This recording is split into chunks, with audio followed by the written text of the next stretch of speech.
Welcome to another episode of the Ultimate Custom Home Podcast, brought to you by Dennis Fletcher Design Studios. This podcast is focused on the process of designing and building the ultimate custom home of any size. So come with me on this journey to find the ultimate custom home. You may be surprised at what you find. So today we're going to talk about 10 questions that you can ask your contractor when you're interviewing him. These are going to be questions that you can have specifically ready. You're going to be looking for, first off, the questions are the way you ask, what you can ask them. And then from that, we're going to show you what you're looking for, what the red flag is, and why it becomes a red flag. So let's start with question number one. You can ask the contractor, what is your experience in home building? The reason you ask this is because you understand the builder's experience better. It gives insight into their expertise, quality of work, and ability to handle projects that are similar to yours. The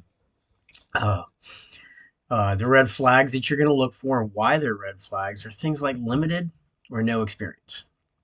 That's in home building, in addition to whatever you're asking them to do if they have no experience in it. Now, this is whether on their own or working for others. So, let's say, why is this a red flag first? A builder with little to no experience or experience that doesn't align with the type of home you're planning, well, that builder just might not be a good fit. That's not always the case, but it's an issue that you want to consider based on your project. Now, to go back to what I said, whether it's on their own or working for others, a new home builder might have years of experience building custom homes and large homes, but they just may never have done it as their own business. So you're looking for not just experience in their own business, but what they've done in the past. So if they can show you that, hey, for the last 20 years, I've worked for such and such a company, and this is a portfolio of the different houses we've built, the different projects I've been in charge of, stuff like that, that may be just as big of a boon for you as having a portfolio. These are the houses this company has built personally, especially if they're a new company. So look at the red flag and figure out, is this a red flag or is this just they're new? And the company themselves are new, but they have a lot of experience. So number two, can you provide references from previous clients? This kind of goes in with number one. So you're going to look at their portfolio, basically what projects they've done, and then you ask them for references. So a few of those clients should be able to give them references if they've been in business for a while. These references allow you to verify the builder's reliability, the quality of work they've done, and if the customer was satisfied or not at the end. And so their red flags are going to be specifically the reluctance to provide references or having poor references. So an unwillingness to provide references or having negative feedback just shows that they're probably not going to be a very satisfactory builder. They're not going to provide customer satisfaction, or they have challenges providing customer satisfaction. Now, a new home builder may not have a lot of references that they can share if they're coming into this, because those were references for their old company. However, they may be able to show you the pictures of their work, like said before, and if they're like from out of state. Let's say they moved from a state, or the last builder, maybe they ended up parting ways on good terms, or the other builder is no longer in business because they decided to shut down, retired, what have you.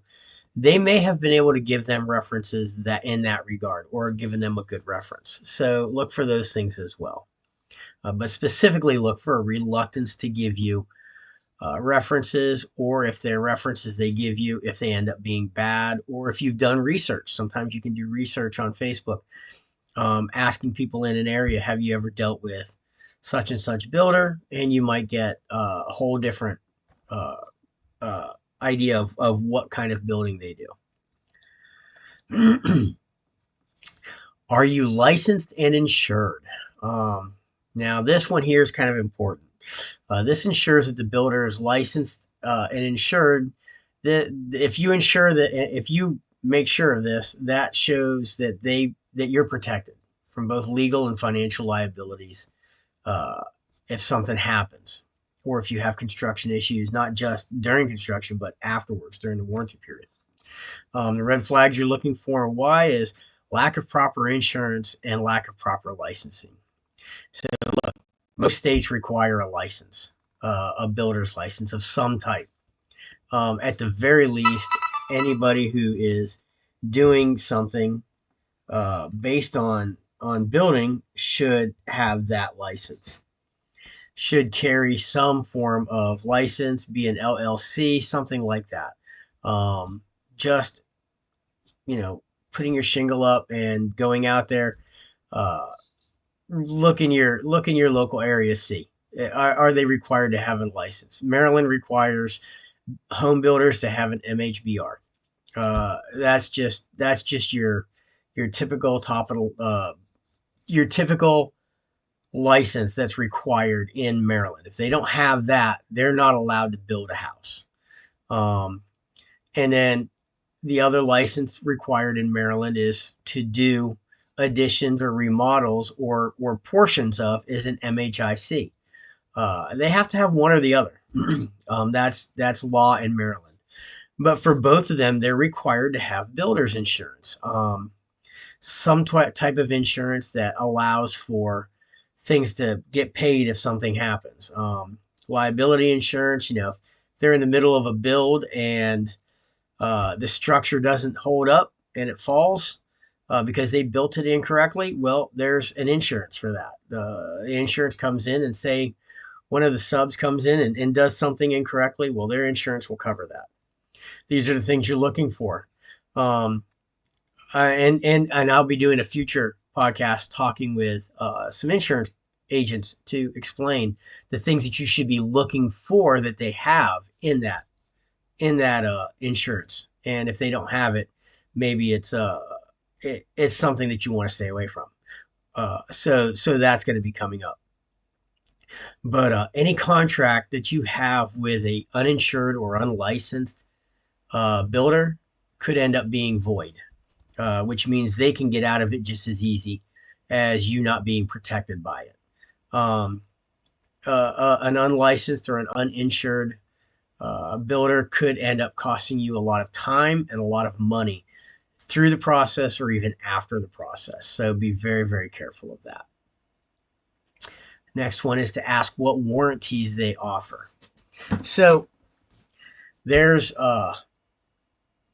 laws on the books for a lot of states, and I don't know every state, but a lot of states have that they have to offer a minimum of 1 year, some are 2 years, on labor and on stuff like that. If something happens, it's taken care of. They have to come in and fix it. Now, a general contractor is usually a contractor that brings in a lot of subs to build your house. So basically, what they're saying is our warranty is that through that 1 year, we're going to force that sub to come back and fix whatever it was because they also have to have a warranty. So you need to ask this because knowing what warranties are provided helps you to understand what's covered throughout the construction as well as post construction.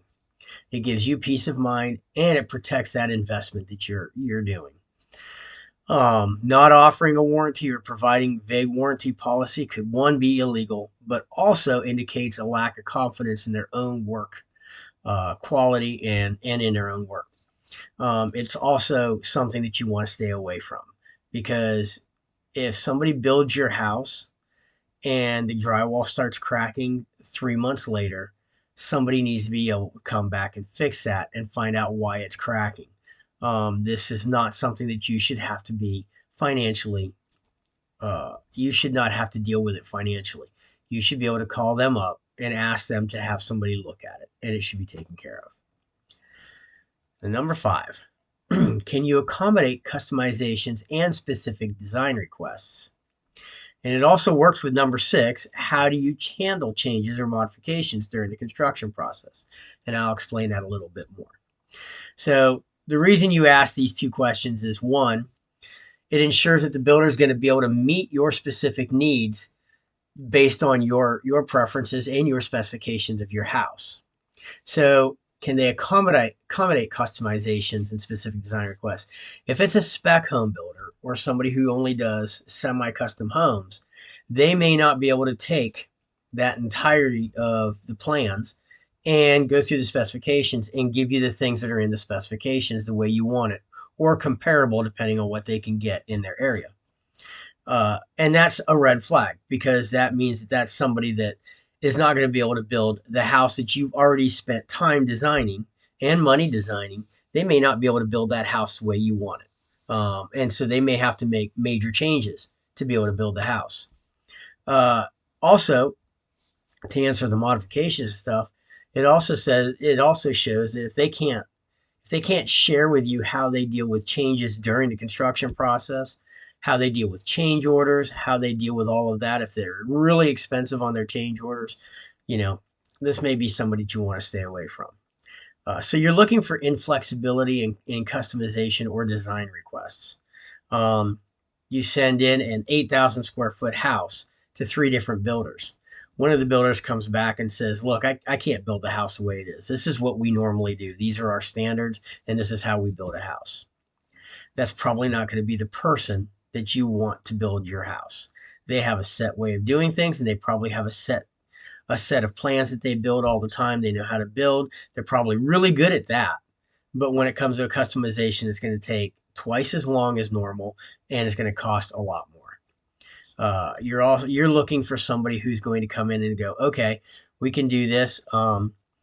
You may have asked for a very specific trim package or something specific in there, and they say, well, we don't normally deal with that particular company, but here is a comparable company that can do the same style. This is who we normally work with. It's going to be less expensive if we work with them. However, we will get it the way you want it. That's the kind of builder you want for a custom home, because you truly have a custom home. You've had it designed, you've had it specified. You may have even picked all the pieces you want in it already. They should be able to take that, look at that, and get you a price based on that and build based on that. Not what they want to do, but what you want done. And then with change orders and changes, you want to make sure that during construction, if you've got something that looks great on paper, the flow looks awesome, but you get in there and you find that there's a closet that just doesn't work. Now that you've seen it put up, it's not going to work. We need to change that. They're able to do that without costing an exorbitant amount of money, or without major issues. Change orders are normal, and they're typical. They're very common. Not every change order costs money. They will usually cost time. But you may have specifications in there of, we want this door hardware to go with everything. And then you get into the build and they're starting to put up the doors. They haven't ordered the door hardware, and they come to you and they say, look, this is the door hardware you wanted. This is what we need. We're going to get you to sign off on this. However, at the same time, here's a comparable cost that's a little bit cheaper than what you had gotten. We can get. They're very comparable, but this just happens to be the company that we use. Maybe there's slight differences, but they don't matter. You just hadn't seen that before, and you want to do that. Well, they're going to create a change order for that, because that changes the original contract. So change orders are just changes to the original contract, and it could be a number of things. It could be framing changes. It could be maybe while you were doing this, you found that we want to add a larger deck on the back. We want to make our front porch larger. Now that we've seen it, we need it larger, or stuff like that. Or it could just be something of, hey, now that we see where this doorway sits, we realize that it needs to be over here instead of over here. Can we change that? That could end up being a minimal cost or even a zero cost change. They might be in the middle of stuff and say, look, yeah, we're going to go ahead and change that for you for nothing, but we do need a change order signed off stating that that was a change that you made to the original contract. So change orders are typical. Change orders are nothing to be stressed out about or upset about. They're very typical regarding your construction costs. And then basically they're actually protection for you and for the contractor. So don't be afraid of them. But the red flags are for those who say, look, if you do a change order on us, we charge 100% markup, or we charge a 50% markup. Well, basically what they're saying is we're not charging enough for this house. So we're hoping that you're going to do change orders so that we can make up for it. And that's a big red flag. You don't want that. Not and being very rigid on things, not willing to change things, can create a lot of larger expenses in the long run, as well as misunderstandings and miscommunications throughout the time. So be careful of that. The next question is, what is your estimated timeline for the project, and how do you manage delays? So every builder knows that there's a amount of time that we're going to take to build this. Excuse me. And they have a standard, a project schedule that they start with. They know that based on a standard house that we do, this is the timeline for things. And then they adjust that to yours. Once they get the contract, they'll adjust that to your house, because then they'll start having a better idea of what that timeline will take. That's what you're looking for. You're looking for somebody who has the ability to say, well, you know what, generally when we build a house, they're running between this time and this time to get finished, depending on how things work out. Acts of God, weather, delays in materials, such things as that, And sometimes you even have delays of subcontractors coming in. The electrician was supposed to start on this day, but they're running late on another job and they don't have the manpower to start it until 2 days later. That's going to be a delay that may not cost you any more time on your schedule, but it's something they have to be able to deal with. So knowing that they can deal with that, and they have something set up for that, is important. Because if they don't, that means they have poor time management. They're not managing their schedule very well. And then how do they manage delays? Delay comes in and they're shocked and surprised, and they don't like delays, and delays just mess, and they're upset with them or stuff like that. Hey, this could be an issue, because there's no project that's not going to have delays. Every project has delays. It could be, suddenly we started building, and in the middle of the worst possible time, we get a week of nothing but torrential downpour. Nobody can do anything. Sets the whole schedule back a week. How do you guys deal with something like that? Well, we have time set in. We have the ability throughout the process to be able to possibly bring some of that time back. They should be able to explain to you how they deal with a delay without it being a major issue.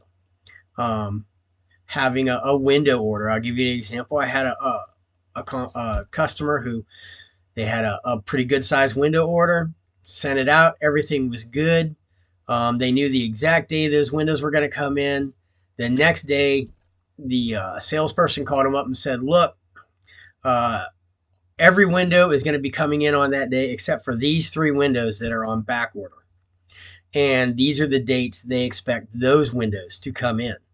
Well, that causes a delay in material coming in, but it also causes a delay on whoever's going to be setting the windows on their timeline. So if all the windows are coming in now, but those other 3 windows aren't going to be for another month, that means that they're going to have to reschedule whoever's putting those windows in, and they have to be able to do that.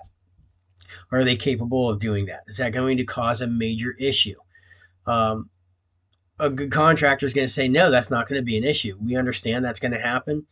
We talk with our subcontractors, and they know that, hey, if not all the windows coming in, we're going to need to set up a time for when those other windows come in, and we need to create something so that water and stuff isn't coming in and the house is waterproof. That should not be a problem. So you're looking for things like that. The red flag is when they can't explain it, when they can't or won't share with you how they're going to run their schedule, and how things like that's going to happen. If they're not able to do that, that means that they're they're not managing things effectively. They've got poor management skills, poor scheduling skills, poor time management skills, and it's not even so much that it's going to set the project. It could set the project back. It will set the project back. It will cost you time and it will cost you money. So look out for that. Next, ask them what their payment schedule is like. um, clarifying the payment schedule helps the financial planning and avoids surprises or misunderstandings about any of the costs that are associated with your project. That's not to say that costs will not come up during the project. Sometimes it does. You change something, you decide to upgrade something, you downgrade something, you go over your allotments that are given in the contract. Those are things that are going to be added to costs. But you're looking to find out, but those are things that should be talked about prior as well, so that there's no misunderstandings about them. You've already talked about that with the change orders. How do you deal with changes? Well, we have change orders. This is what we do, stuff like that. What you're looking for is unreasonable payment terms. And the reason why you're looking for this is, so demanding a large upfront payment or having unclear payment terms, which could be a sign of financial instability or untrustworthiness on their part. So you need to understand that there's going to be a down payment and there may be an amount asked to put into escrow, but those are different. An escrow means this is money we can pull as things come through. So give you an example, the state of Maryland allows for 1/3 of the project to be put into a down payment. And I do believe that for a home, if you take a deposit on it, that has to be put into escrow. That escrow means that as things come across, we can pull from that to pay it off before we start asking for more money. And it's also a good faith on your part and on their part. It might be that they say, look, we need this amount put in escrow so that we can start the process of scheduling you out. We know that you're an actual job now. We can move to the making sure the contract is done to everybody's satisfaction, make sure the schedule is set up, we have a start time, we know when things are going to start and everything, and we can start that process. Without that, you're probably not going to get put on somebody's schedule. However, for somebody to come in and say, look, we need 75% of this house put up, I wouldn't even consider that person. They're asking for much more than what they need. It's well documented that contractors get the initial payment. That pays for a lot of administrative stuff. That pays for a lot of management stuff. And then they take draws, usually at the beginning of things, because their subcontractors have a certain amount of time they have to get paid.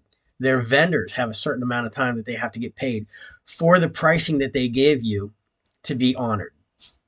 So if they're getting material from a vendor, they may have 30 days to pay off that material coming in, or they have to start paying interest on it, just like a loan. So they're going to want a draw at the time of that delivery so that they can take that money and pay off that bill so that they can keep the pricing for you and they're not paying and losing profit themselves. Remember, profit's not a bad word, and everybody should be making a profit. That's part of owning a business. But they also don't want to overextend on things because that costs money. It's going to cost money for you and it costs money for them. So understand that those things are going to happen, and they will be taking draws based on things. And you need to be able to understand that as well. So the next thing you're going to ask them is, how do you communicate with your clients during the construction process? So I'm the homeowner, you're the contractor. How do you communicate with me during the process? What's your communication timeline? How often do you communicate with me? What should I be expecting? Regular and clear communication is the key to smooth construction process. And it ensures you're kept informed. It puts you at ease, more or less. You know what the progress is, and you know if any issues coming up as they come up, they're not a surprise to you. if they have poor communication practices or they can't explain to you how they're going to communicate with you, or their communication is just vague. You don't want that. It indicates a lack of regular updates. There's no accountability. Um, good communication is going to be the key to a successful business product. Lack of communication will cost you time and money on your project. It's going to cost a lot of heartache on your part. You're going to feel like you're not being taken care of. You're going to feel like there's no accountability and they're just doing all kinds of things. You're not going to understand things as they come up. An issue may arise at one point and they may not tell you for a month. And then it's going to end up costing you more money than it would have if you would have understood it or known about it at the beginning. So you really want to make sure they have a good path at communication.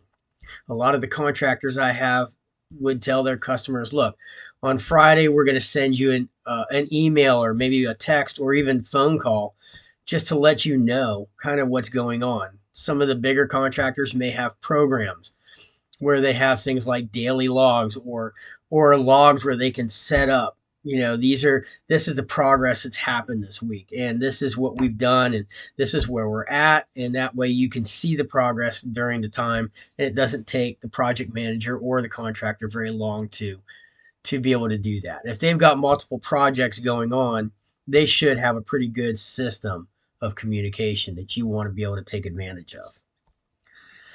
Finally, can you provide a detailed contract and a project plan or schedule? This goes back to the other one where we were talking about the project schedule, but it's really necessary.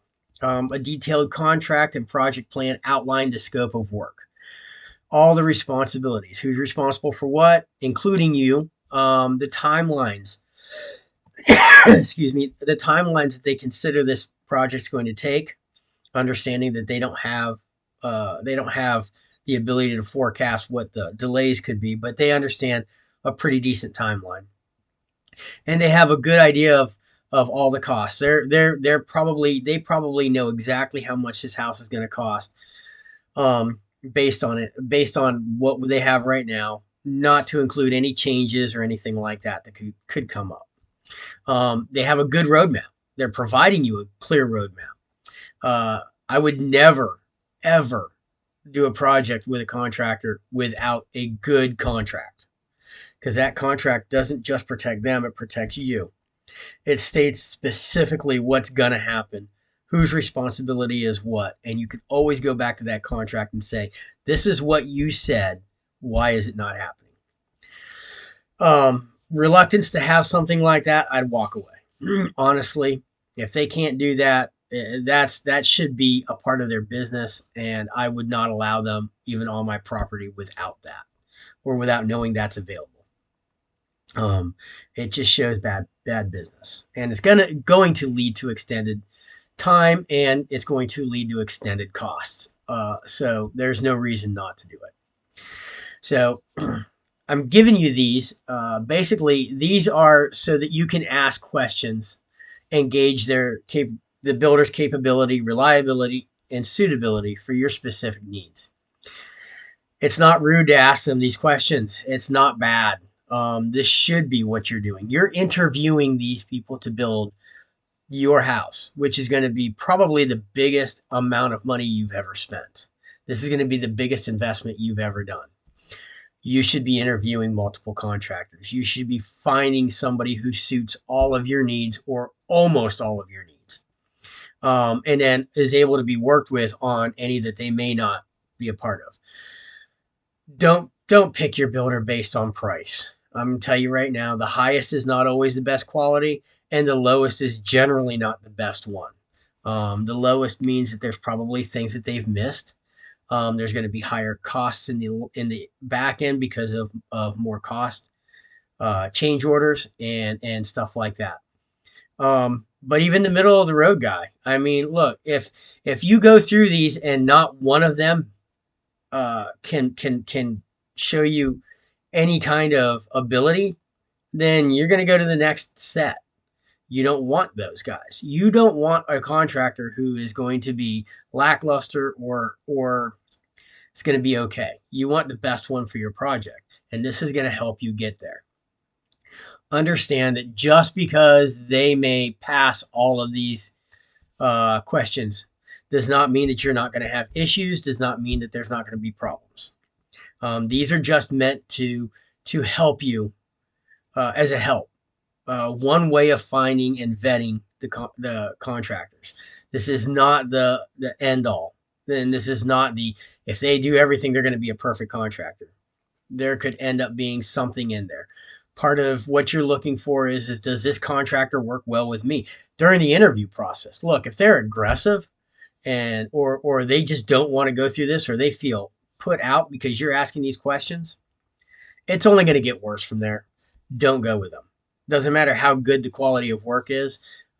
If the end result is going to be that they're going to, you and them are going to butt heads, and it's not going to be good. It's just going to cause you a lot of stress, and it will end up costing you more money and more time. So be careful of that. So I hope these questions help you, and I hope they help you to make an informed decision.